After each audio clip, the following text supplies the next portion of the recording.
Le message qui circule depuis les temps apostoliques est le même que celui qui nous est transmis aujourd'hui.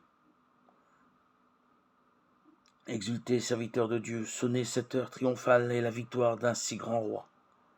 En Orient on chantera le Christ est ressuscité des morts, par sa mort il a vaincu la mort.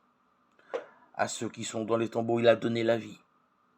Mais c'est la même joie profonde qui cherche à dire l'indicible réalité de la vie, plus forte que la mort. Ce chant de lumière est la victoire de la foi, qui transperce la nuit depuis des siècles. Et pourtant le soleil se lève, non sur un monde réconcilié, mais sur un monde encore enténébré par la violence, la haine, la guerre, où règne une mort qui semble ne jamais capituler.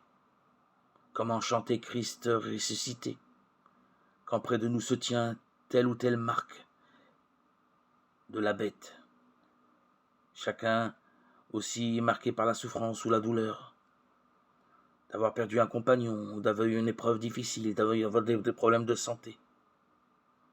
Comment tenir ce chant de la vie et de la compassion? Comment chanter ce chant de la résurrection de notre Seigneur? C'est que la victoire du Christ, inscrite dans l'histoire humaine, est pour nous une victoire de la foi, qui nous font dépasser toutes ces douleurs, toutes ces épreuves, qui nous les font surmonter. La foi est une façon de posséder ce que l'on espère, un moyen de connaître des réalités qu'on ne voit pas, dit l'auteur de la lettre aux Hébreux 11.1. C'est par la foi que nous surmontons toute épreuve, que nous gardons l'espérance, que nous accédons à la Pâque. C'est par elle que nous sommes déjà entrés dans le monde de la résurrection. Les femmes allant au tombeau de bon matin cherchent le crucifié, mais il n'est pas ici, leur précise un ange.